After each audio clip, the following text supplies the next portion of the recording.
Good morning, everyone. It's right at 11 a.m. Hopefully everybody can hear me this morning. I'd like to welcome you to our webinar titled Megatrends in the Energy Industry and Implications for North Carolina. Thanks for joining us today.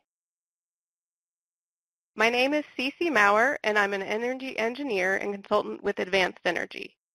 I've worked in the energy and clean tech industry for 20 years, and I'm happy to be your host and facilitator for today's webinar. Before we dive in, I'd like to cover a few housekeeping items. First, if at any point you'd like to interact with me or our guest speaker, please submit your questions or comments in the Q&A box in the upper right-hand corner. Let us know if you're having any issues with audio or video. We'll try to resolve the issue. We will respond to as many of your questions about the content as we can at the end during our question and answer session. This webinar is being recorded and will be available on the ncsmartgrid.org website. We will also send out a follow-up email with the link to the webinar recording. Finally, throughout the presentation, we will launch poll questions to gather your input. So keep an eye out for those and share your feedback. This is the first of 3 webinars this year that we are hosting as part of the Exploring NC Smart Grid project. The goal of this ongoing webinar series is to share information on how grid modernization is influencing North Carolina's future. Our next webinar is coming up on June 24th, covering medium and heavy-duty electric vehicles.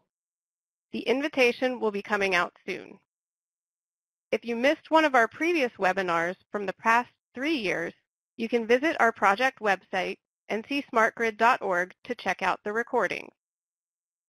There are some other valuable resources, such as case studies, articles, and videos to help inform businesses and decision makers in our state.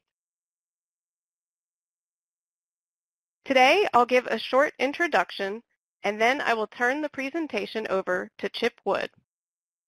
Chip is a director in Guidehouse's Energy, Sustainability, and Infrastructure practice. Drawing on more than 30 years of utility experience, Chip leads Guidehouse's engagement with strategic utility clients in the Southeast. He also advises senior leaders on business growth opportunities associated with the evolving energy landscape. Prior to joining Guidehouse, Chip served as Vice President of Duke Energy, where he led various organizations focused on strategy, customer programs, government relations, and large business customers. Thank you for joining us today, Chip. Again, throughout the presentation, if you have questions, please type them in the Q&A box. We do not plan to address questions along the way, but we will leave time at the end. Now that we know a little about our speaker, we would like to know a little bit more about who's on the line today. Let's launch our first poll so that we can learn a little more about you. The question is, in which sector do you work? Our choices are utility, business, city, county, or state government, utilities commission or public staff, environmental or advocacy group, or other.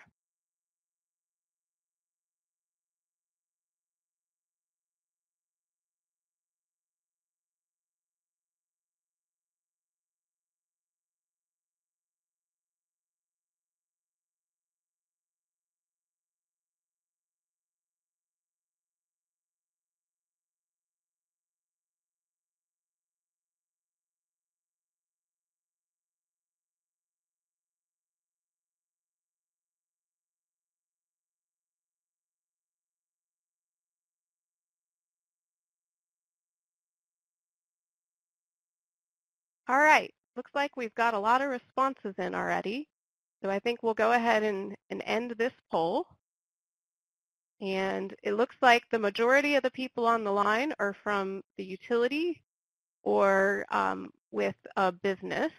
And we've got the other sectors represented pretty well. So thanks for sharing that with us today. It will help us get a better sense of your background, where you're coming from, and help me and Chip direct some of our talking points and answers to the questions.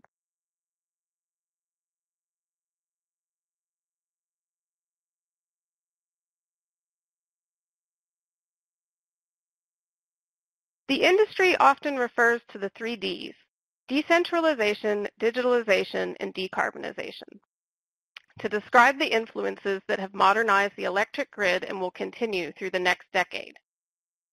Decentralization refers to the rapid deployment of distributed generation and at the microgrid level. This is driven by declining costs of wind, solar, and storage.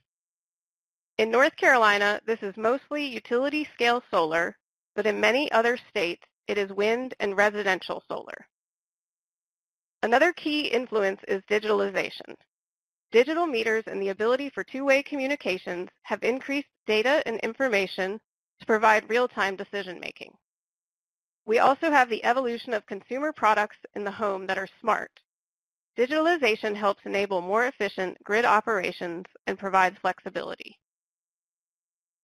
Decarbonization describes the transition away from coal and the large-scale integration of renewable and other emerging technologies. In the last 2 years, we've seen numerous utility companies and states set decarbonization goals, including both investor-owned utilities in North Carolina, Dominion Energy and Duke Energy. The state of North Carolina has also evaluated decarbonization goals. One part of Governor Cooper's Executive Order 80 was to develop a clean energy plan focused on the electricity sector for North Carolina. This plan outlines potential next steps over the next decade, including options for decarbonization. Another key influence mentioned in Governor Cooper's energy plan is economic development. North Carolina has experienced rapid population growth in the last 20 years. This growth is estimated to be an increase of over 28% from 2000 to 2018. In addition, in this time, we've had more jobs move from manufacturing towards a more service-oriented industry. This population expansion, specifically in urban areas, changes the electricity usage patterns. Today, we'll explore content about the future of the electric grid over the next 10 to 30 years. I thought it was helpful to look back at history a little bit to provide context for the megatrends. As we think about evolving business models, there are some parallels to previous transitions in the electric industry. When Duke Energy was founded in the 1900s, one primary driver was to provide hydroelectricity to be able to manufacture goods and have economic growth outside of agriculture.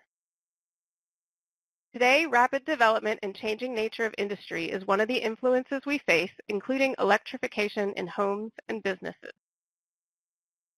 The company that became Dominion Energy had the goal to provide customers with light and operate street railways, meaning electric transportation. Today, the industry is addressing the transition to electrify both light-duty and medium to heavy-duty vehicles, including mass transit. The Rural Electrification Act of 1936 enabled the installation of electrical distribution systems to serve isolated rural areas of the United States. It was part of the New Deal and was enacted to assist with high unemployment. Today, we're expanding broadband service and we are making major improvements to the grid. Access to reliable internet service has become even more critical in the last 2 months. While there were discussions about investing in grid infrastructure before the COVID-19 pandemic, the idea of a Green New Deal has become one potential way to stimulate the economy and address the higher unemployment we're currently experiencing and that may be sustained. Last, I'm really proud to share that Advanced Energy just celebrated our 40th birthday in April. When Advanced Energy was founded, our buildings were adding air conditioning, and there was heavy growth of electric demand. We had just faced the energy crisis, an oil embargo of the 70s, and nuclear plant construction was proving to be more expensive than originally projected. Today, we still have rapid population growth. We continue to add appliances in homes, although they have smart features, allowing them to be flexible loads. North Carolina is a leader in new low-carbon generation sources such as utility-scale solar. We are still working to moderate the growth in electric power demand, develop more efficient uses of energy resources, and encourage energy-efficient economic development. Again, we're focused on topics today that are trends over the next 10 to 30 years. We were planning for this topic on this webinar before the COVID-19 pandemic. There is still uncertainty about the economic impact of the pandemic, although most information projects the impact over the next year or two. I do want to mention some of the effects so far of the pandemic on the electricity industry. Electric utilities are frontline personnel in natural disasters. However, their emergency plans were updated for this pandemic. They have focused on essential personnel and services, including redefining how to do these essential jobs. Maintenance and refueling for generation plants has been deferred. Oil and gas prices are at historic lows, which has accelerated coal plant shutdowns in some areas. According to a report from the International Energy Agency, the COVID-19 pandemic could lead to nearly an 8% drop in global greenhouse gas emissions in 2020.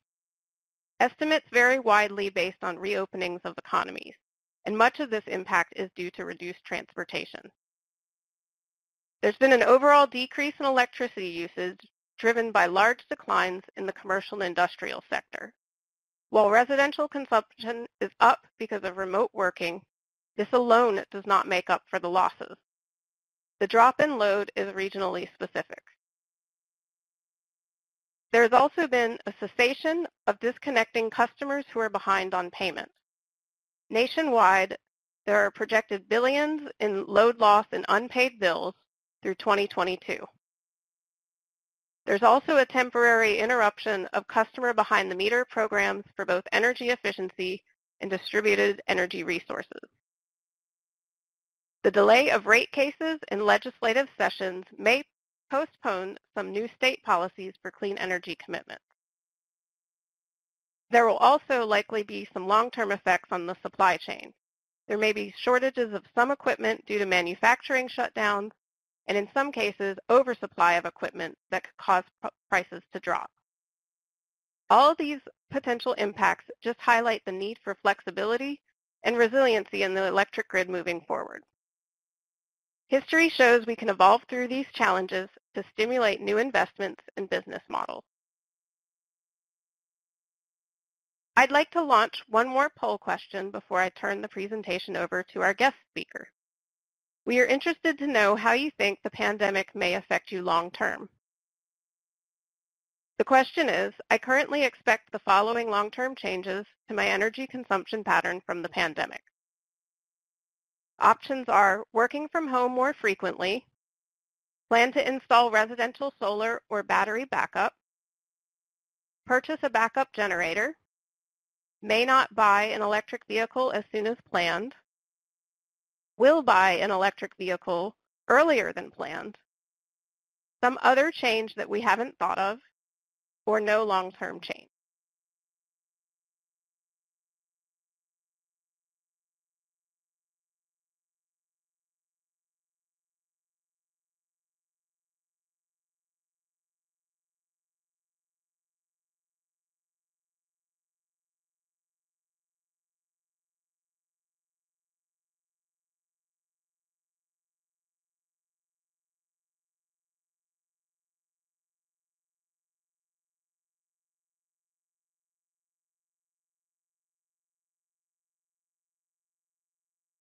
Well, we've still got some responses coming in, but it does look like the overwhelming majority of people think they're going to be working from home more frequently. I agree with that assessment. I think that will be part of my daily routine too moving forward. At this point, I would like to turn the presentation over to our guest speaker, Chip. Chip has some great insights about the electric industry globally and locally, and I'm super excited to have him expand on the topics I've introduced today. Chip, take it away. Thanks, CC. Hope everybody's doing well and staying safe this morning. I want to touch on really the global trends that we're seeing in the industry, and then we'll do a deeper dive into those, really by customers and markets and technology and policy, and then we'll talk a little bit about the implications that we're seeing to not only customers and utilities, really across the country. But at Guidehouse, we believe that the energy sector is really in the midst of a major global change or transformation that's really going to cause disruption across the whole energy value chain. And it's going to broadly affect, a broad number of stakeholders. If you look back over the past decade, you would have talked about, the characteristics of the industry would have been, we're seeing flat or decreasing demand, largely driven by energy efficiency and LED lighting and those types of things. And we would have talking about this new emergence of distributed solar and rooftop solar and renewables and how we're dealing with those. And we would have talked about, well, we've got this aging infrastructure. How do we maintain that and do it in a cost effective way that it's limiting the impact back to ratepayers or customers there as well. But what we're doing is we're really seeing a shift of all three of those trends over the next decade, and they're really been driven by three potent factors. It's first is changing economics and customer preferences. The second is really around technology innovation. And then the third is really around ambitious policies and regulation goals. So, we see those really those things coming together and they impact all three of these, previous trends and really changing the way the industry will look in the next decade. And first of those is we really see us moving from a period of kind of flat or decreasing demand to one in which we would see increasing and rapidly increasing demand in certain parts and certain geographies. And what's really driving that? It's the cost of proven electrification technologies are dropping. For instance, you can think about electric vehicles are probably the prime example there. And then the second thing is you're starting to really see that electrification is the biggest opportunity to reduce environmental impacts. And if you think about where we were maybe in the past decade, people you talk about, hey, we're going to clean up the air and how are we going to do that? Well, we're going to switch to cleaner fuels like natural gas, and then we think that's the pathway to sustainability and emissions reductions. Well, today, the goals for around decarbonization and expectations have significantly increased. And the shift is a mindset of electrification is the best way to decarbonize.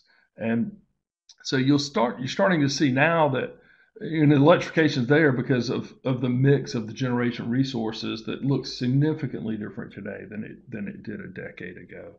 So what you're starting to see is local governments and other groups really starting to attack natural gas and put moratoriums, try to put moratoriums on new gas connections, and really a push towards electrification as the way to decarbonize.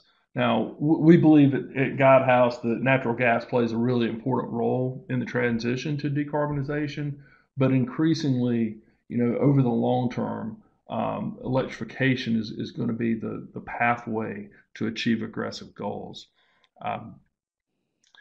So we're working with a number of utilities and stakeholders today to say, okay, if you step back and you look at energy mix across the whole economy, where can you accelerate adoption of either electric space heating or electric vehicles or energy efficiency or all those resources, and how do you change the mix of how we use energy today to get the lowest carbon footprint, and increasingly that's to drive more and more towards electrification.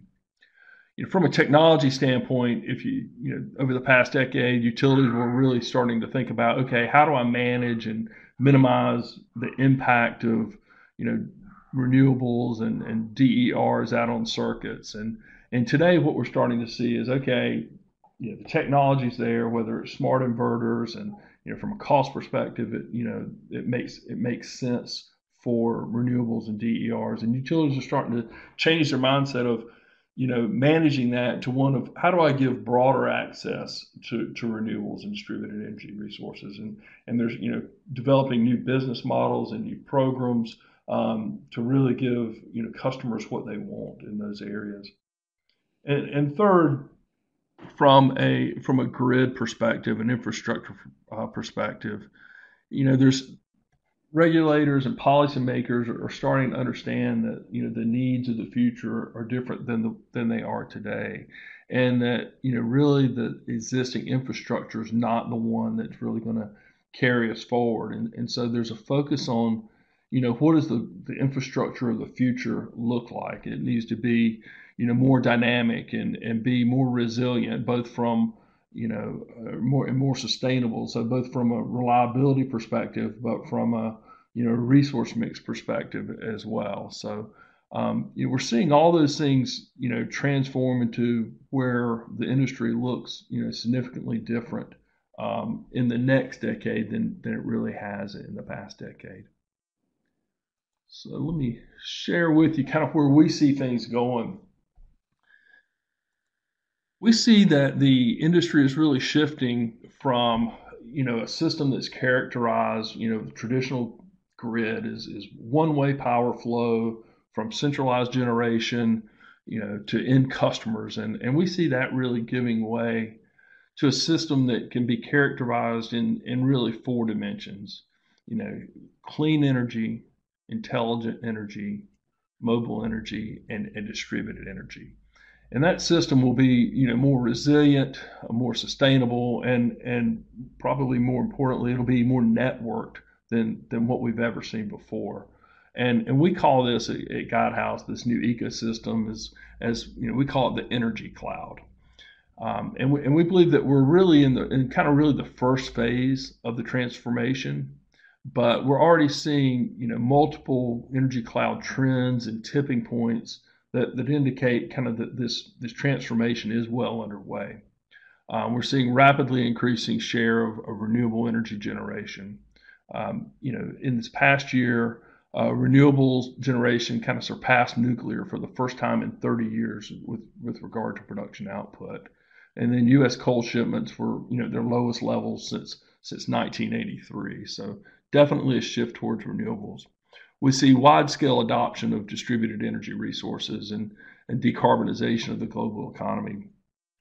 DERs, grew 3 times faster than central generation from 2015 to 2019, and we see that trend continuing, moving forward. And then we see, electrification of transportation. People have talked about the growth of EVs. Well, in 2019, there were nearly 330,000 plug-in electric vehicles sold in the United States, and that was double the number that was sold in just 3 years ago. So, in this new ecosystem or this new, energy cloud, we think customer choice and clean energy and innovation and agility will command a premium, and that there's going to be a shift in where the value flows. Today it's really back, from the customer receives electricity and the utility, makes money off investments in generation or transmission or distribution. And we see that shift from, one where it's bulk transmission to one in which it's moving towards new innovative technologies, and products and services are going to capture an increasing share of that value. And that there's going to be new business models and new platforms that emerge. And those are going to provide growth opportunities both for incumbent utilities, but it's also going to create new competitors. And we see those platforms or those ways that customers and consumers and the energy system interact, really kind of aggregating around 7 key platforms. And you can see those here, but there are things like transportation to grid and building to grid and integrated demand, distributed energy resources and Internet of Energy, smart cities. Those are kind of the key areas of focus that or key places where new services are emerging. And I'll give you a quick example of kind of what that might look like. So if you think about just, for instance, the, transportation to grid, well, think about if somebody's providing mobility as a service.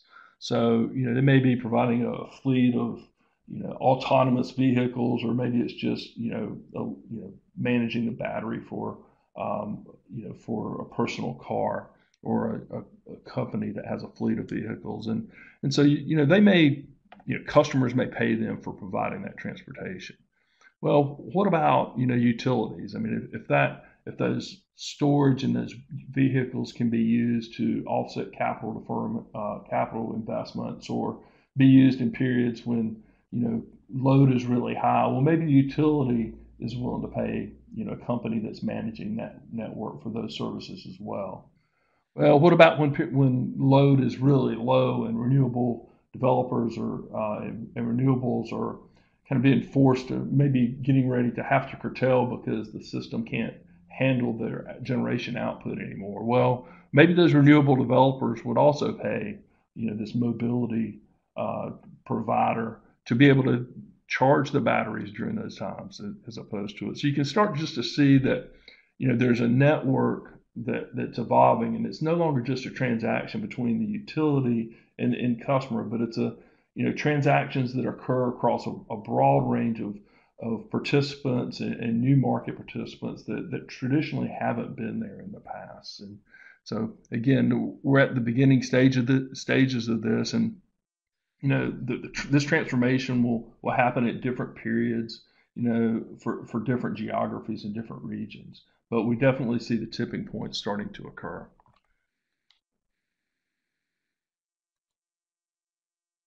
So to quote our old wise Bill Gates, we will always overestimate the change that will occur in the next 2 years, but likely underestimate the change that will occur in the next 10. And this is kind of the view that we have as well. So with that, we'll kind of ask you what your thoughts are. And so we have a poll question, and it's when do you think the shift in the energy ecosystem will reach a tipping point for us in the Carolinas? And so we kind of define that tipping point as maybe when new revenues from all these different platforms and these other engagements start to exceed the revenue and the value that we're seeing today from traditional utilities providing just core basic service. So let people start to chime in. I start seeing a bunch of responses here. Very interesting. Yeah, it looks like kind of the leader in the clubhouse is over the next 5 to 10 years.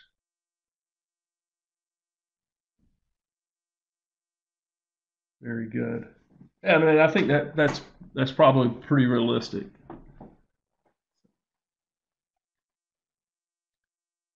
All right, CC. I think we'll keep moving. So not very many never will happen. So interesting.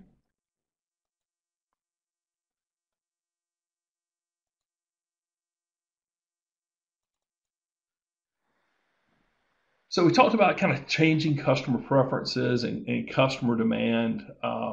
We touched on that in kind of the global energy trends, but to kind of dive a little bit deeper into that, I mean, certainly technology enabled businesses like Amazon and Google and Apple and the ones that we deal with every day have really drastically changed our customers' expectations regarding the experience they're looking for or seeking from their energy providers.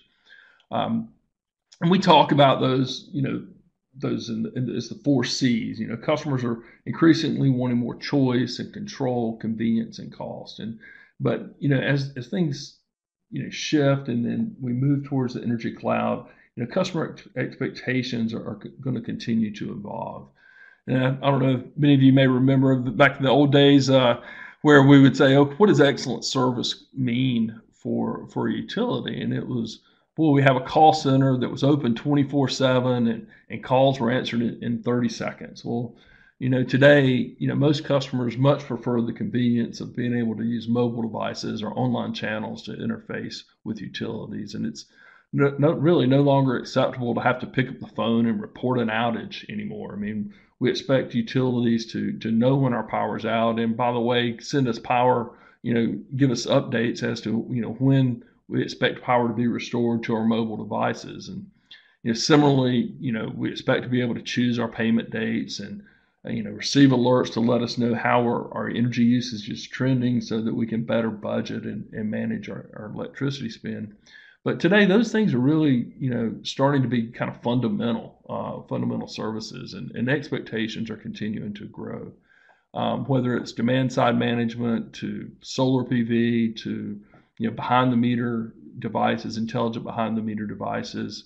Consumers are showing a growing interest in wanting to be able to control their energy usage and spend, as well as really when and what type of power that they want to buy. And the decline of costs and these customer enabled technologies, whether it be smart thermostats or building energy management systems or machine learning heating and cooling systems, they're really pointing to an even greater deployment of technology and infrastructure, moving forward. And we're also seeing changing customer expectations, with how they buy energy, and the rise of on-site generation and energy storage and net metering battles that are happening across the country.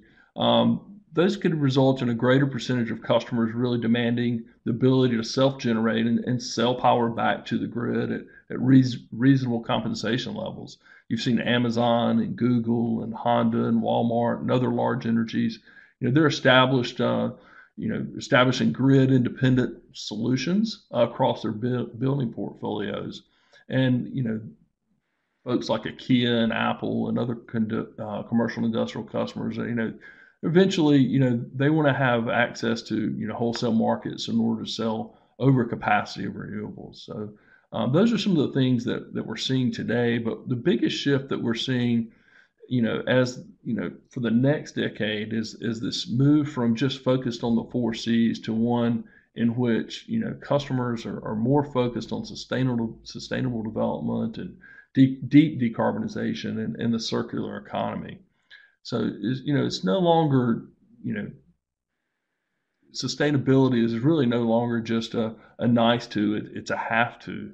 We're seeing cities that are looking at how massive trend of urbanization, thinking about how do they really have sustainable development across all aspects of whether it be cities' health or the economic and financial well-being of their citizens and social and environmental issues. So we're seeing cities focused on the circular economy, and we're seeing really citizens as well. 87% of millennials expect or believe the success of a business should be really measured in terms more than just a financial performance. And so the really who's leading the way in this is corporations.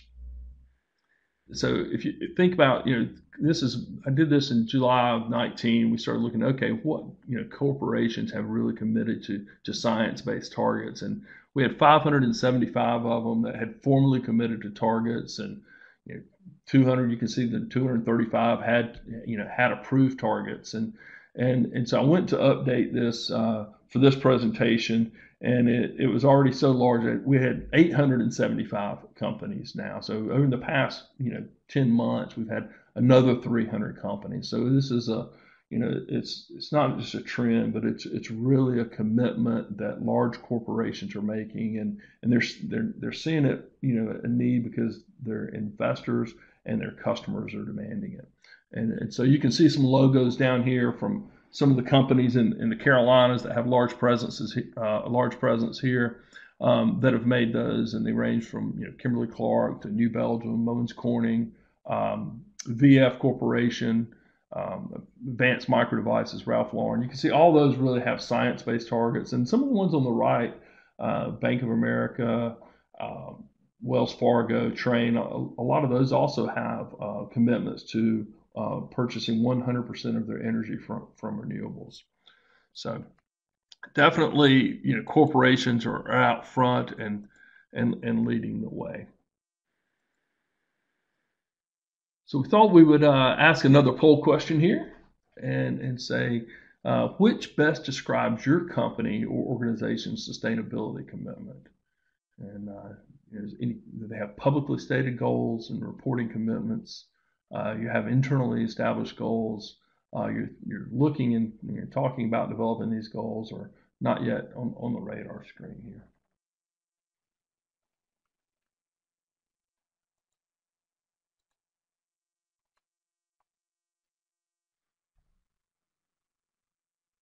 somewhat of a mix, but the majority have publicly stated decarbonization goals. So I think that's probably pretty reflective of what we're seeing in the broader industry as well.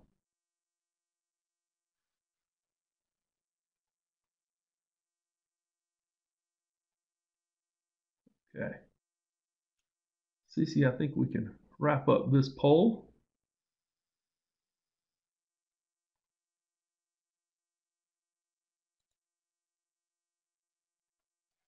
And let's move a little bit more, beyond the customer-driven, the customer-driven changes and demands to, key trends with regard to technology. And I don't think this is a surprise to anyone, but we've really seen just rapidly declining technology costs, over the past decade, and that's really led to a growth of distributed energy resources. During the past, 2018, DER deployments reached 30 gigawatts. And moving forward, we're expecting that the growth of DERs to be 8 times faster than new central generation. And so if you look at, what are DERs, and maybe I should kind of step back here and make sure everybody has a common understanding, but it's not just distributed solar, but it's also energy efficiency, demand response, it's new storage solutions. So it's really, a combination of resources that are out there that's not just new generation. But we expect that growth to continue for the next decade. And really the EVs and EV charging are the fastest growing segment. And then energy storage solutions and alternatives, they're also going to be growing at a high rate. Both of those are in the 18 to 20%, CAGR growth over the next decade. But, certainly distributed generation and solar PV is driving the biggest growth overall when it comes to the growth of distributed energy resources. Just from a cost standpoint, we do see solar cost. We've seen significant price decreases over the past decade in lithium ion cells, and we see that continuing to decline over the next 5 years or so, and then before it kind of those decline rates start to level out.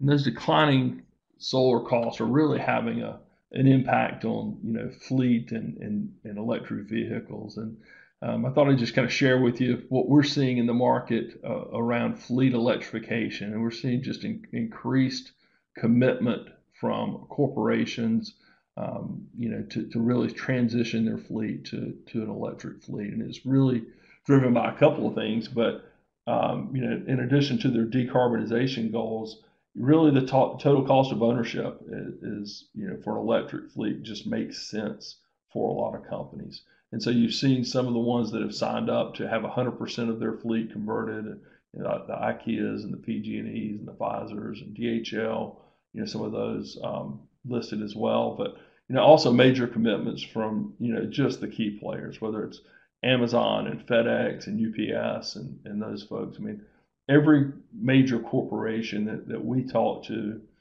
is really saying, okay, what makes sense to transition now? What cars or what vehicles are available for my fleet, and how do we start moving towards a cleaner fleet and doing it in a way that makes economic sense for us. And we see that the supply side is starting to catch up. Really especially for medium and heavier duty vehicles, the options for conversion have been somewhat limited in the past, but we see that really changing over the next several years as more and more OEMs are starting to come out with new offerings.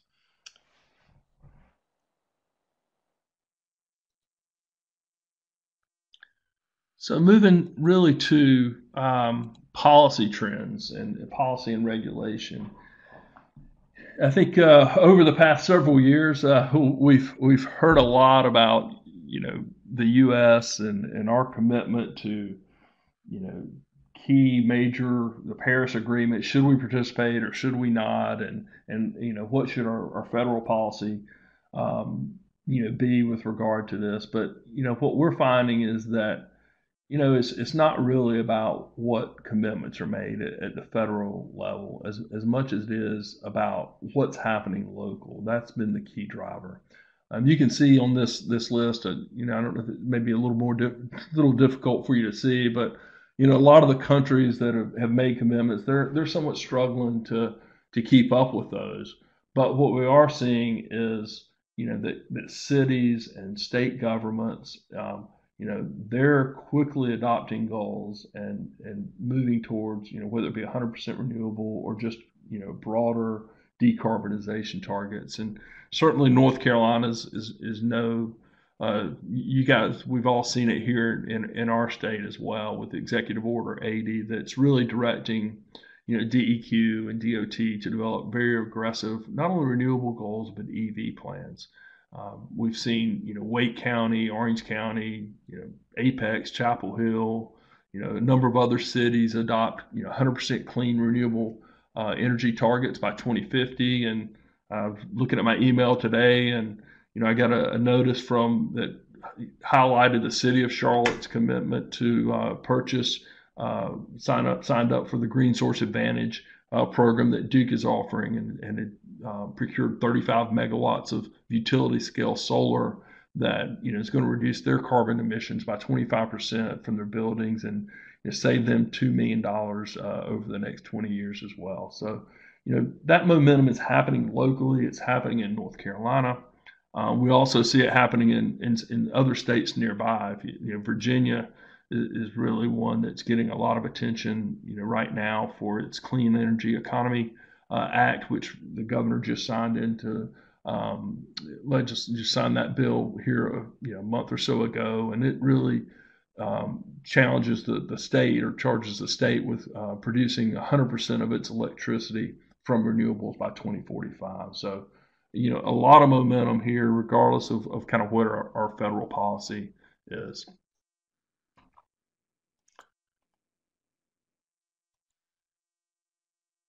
So on the other side, from a policy and regulation standpoint, is not just around renewables and sustainability. It's really also related to making sure that the energy system is resilient and can provide the serve customers. And what we've seen is that regulators and policymakers, both at the state and federal levels, kind of recognize the importance of the grid to not only is to our national security, but it's also the economic vitality in our way of life. And so that we're seeing increasing commitments, at the state and federal levels to harden the electric grid system, both from natural disasters as well as adversarial threats.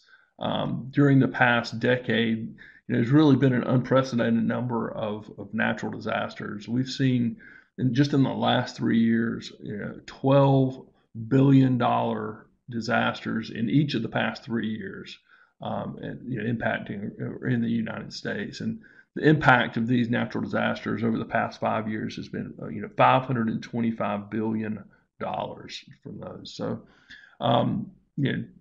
utility, it depends on kind of each person's region, but here we're thinking about hurricanes and our threat from hurricanes and floods, but in other places it's maybe more tornadoes and fires and but the risk may be different, but utilities are really being asked to develop long-term plans to harden the system from the types of disasters that occur in their region. In Florida recently, legislation was passed in 2019 that required all utilities to submit a grid hardening plan, and those were filed just a few weeks ago. Similarly, in California, the utilities have been developing and implementing wildfire mitigation plans, and we see that trend just continuing, in the upcoming decade. And in addition to the natural disasters, there's also a focus on protecting the power system from cyber and physical security threats. I think many of you probably are aware that in 2015 there was a cyber attack in Ukraine where hackers were able to gain access to control centers and manipulated the breakers and disrupted power for several 100,000 customers. And so there, and those threats, I guess it continues to be signs that those threats are going to continue and over the next decade. And so there's an increased focus on protecting that. And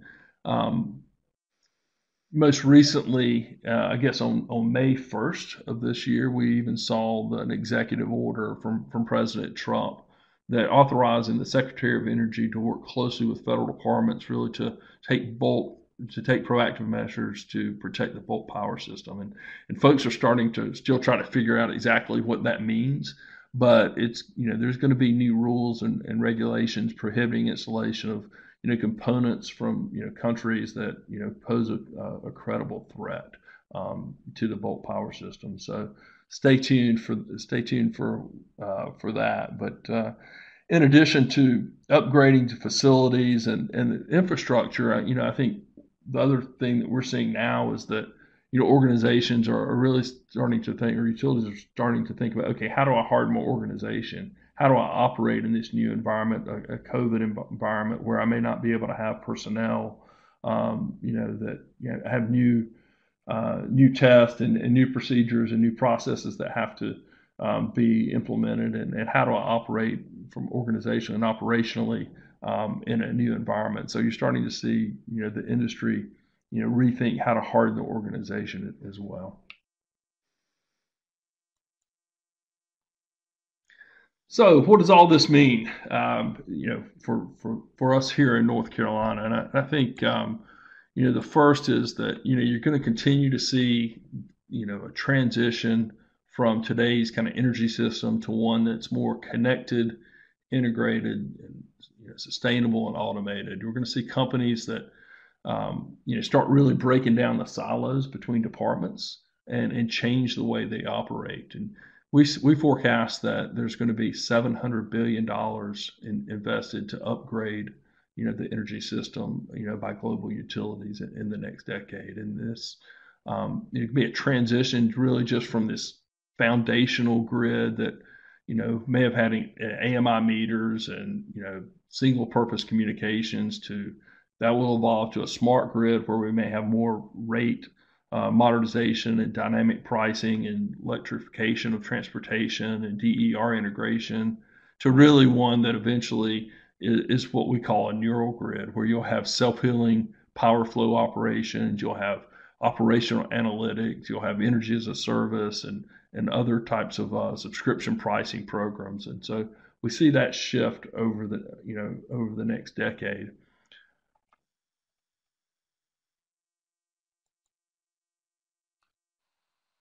This is just an example of how operations and how utilities are starting to think about things differently in this new ecosystem. And if you think about the planning of the way utilities have done planning previously, it's okay, I look at how much load I'm going to have, and then I look at what central generation I can build, and will my transmission lines really be able to transport it, and then do I have enough capacity at my distribution circuit to be able to handle that growth? And then now that's really changing, and I'd say that Duke's really a leader and at the forefront of starting to think about this differently. But so now, from a planning perspective, you have to say, okay, how much?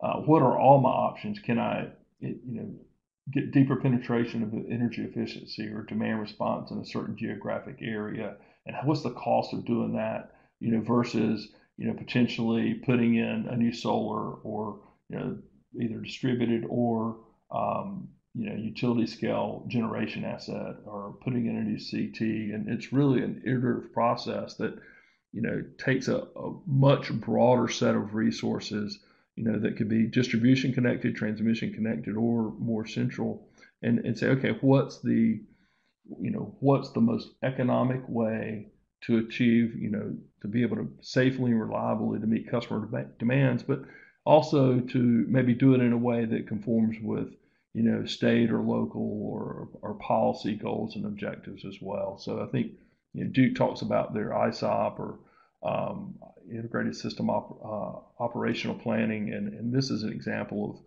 a good example of how we see things changing over the next decade.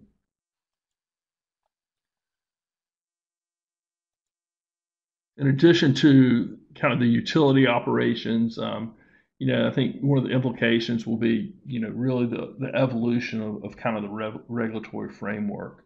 And I'll tell you here that in a lot of parts of the country, traditional regulation is functioning well today, and it's functioned well in North Carolina. We've been fortunate to have a lot of growth from an economic development standpoint, and so we've been able to maybe stay with the traditional framework maybe longer than others. But as we move forward, I think regulators will increasingly consider alternative frameworks that either you might do them. You can see a number of those over on the right, whether it's decoupling or multi-year rate plans or shared savings, performance mechanisms. We lump all those together and we call them performance-based rates and rate making.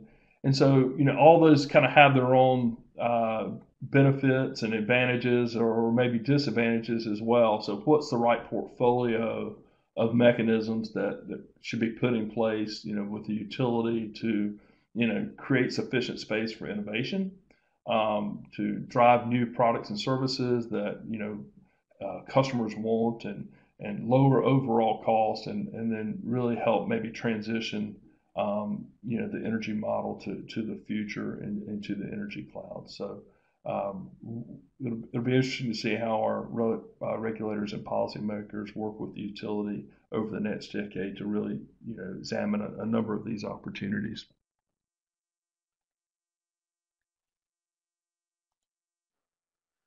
And then finally, I think probably the biggest opportunity in the next decade will be, what does utilities and what do they really want to be when they grow up, and how do they change their existing business model? So today, they're really the owner of the network, and they manage it to perform safely, reliable, and meet the needs. But there are a couple of different ways that they could evolve. I mean, so just kind of vertically, they could move towards what we call a network orchestrator. And if you go back to the thought of the platforms that might be emerging, how can they enable those and make investments in communications and technologies that enable new products and services to be able to flow to customers, but they're really providing the infrastructure to do that. And we call that a network orchestrator model. And states like New York are moving towards that, and where the utility is not necessarily playing the role as an energy,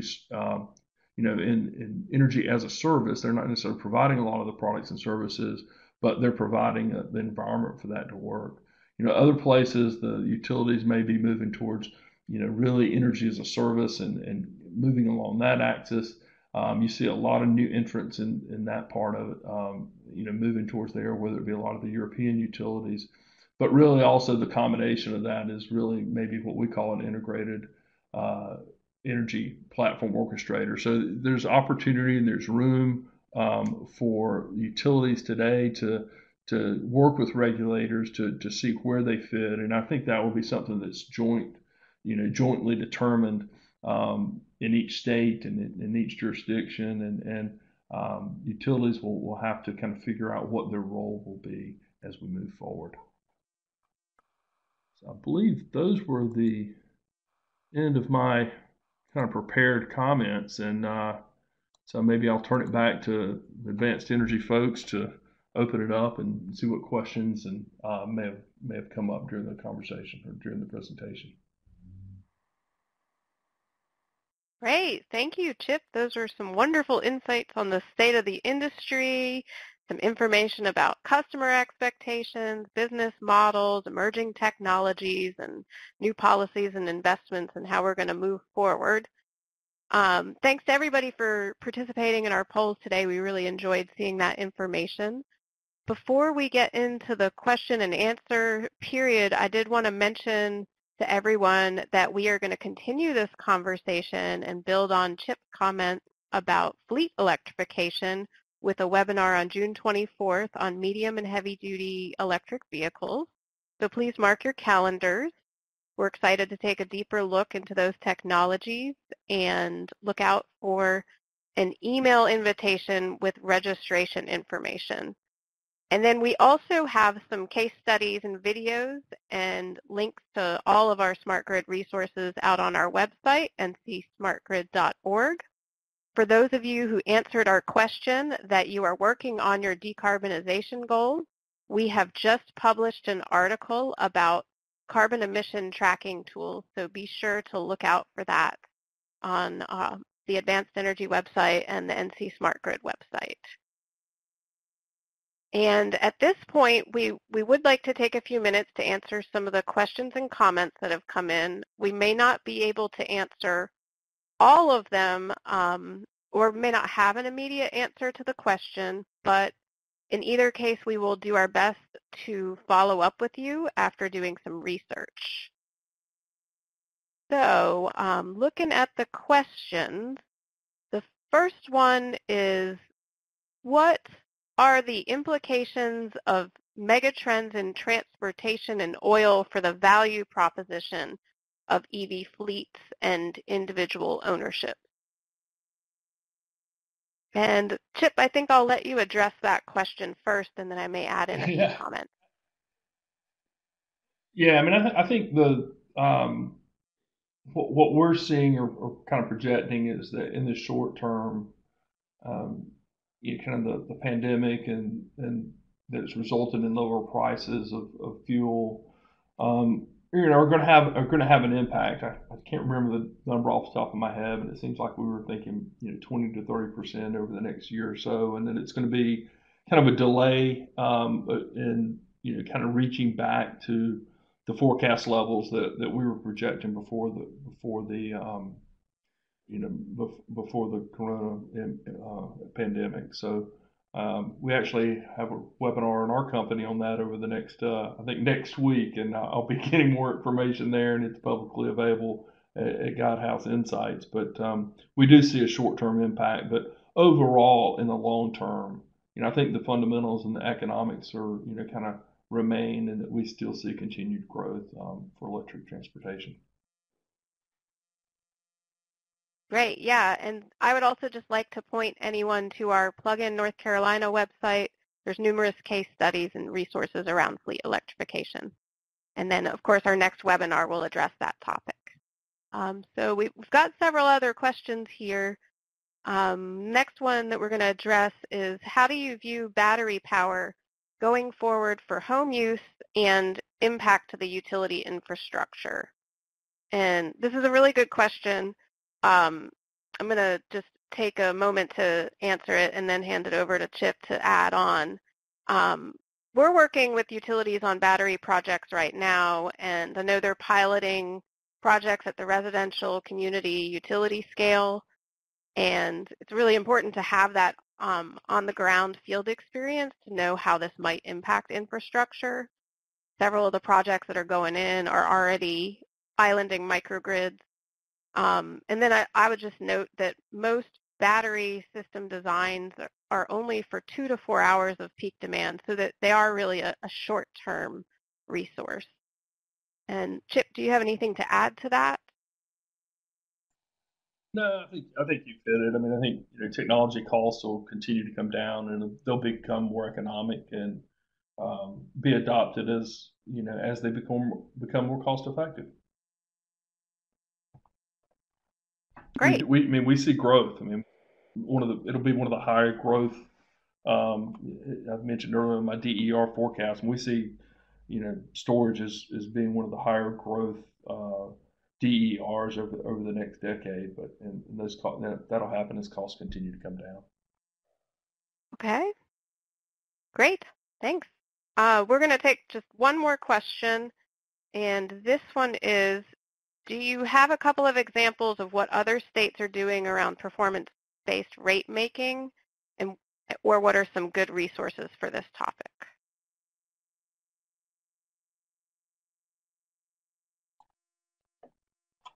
I think a couple of examples there.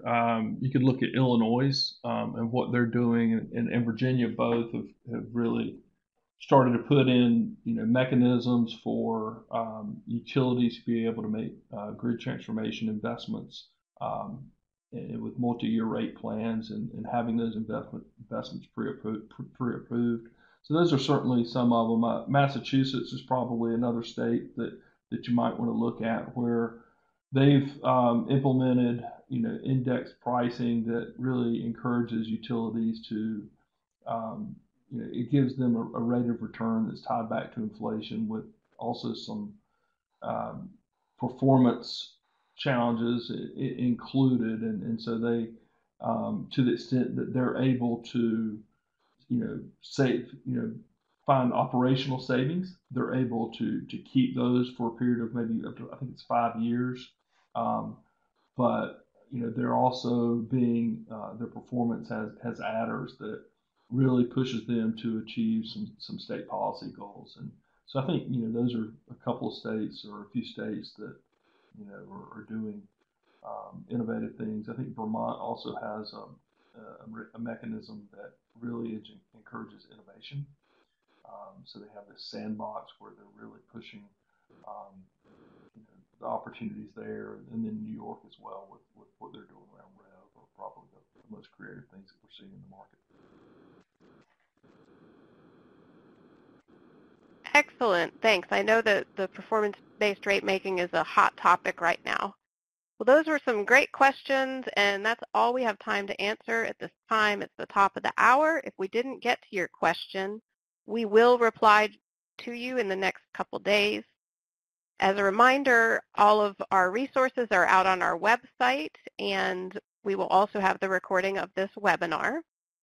And at this point, we'd like to end today's webinar by sharing our satisfaction survey. And please help us improve by filling out the survey so we can continue to make the webinars valuable for you. We'd like to hear what kind of topics you want to know about in the future. So thank you for taking your time out of your busy schedule to join us today, and have a great rest of the day.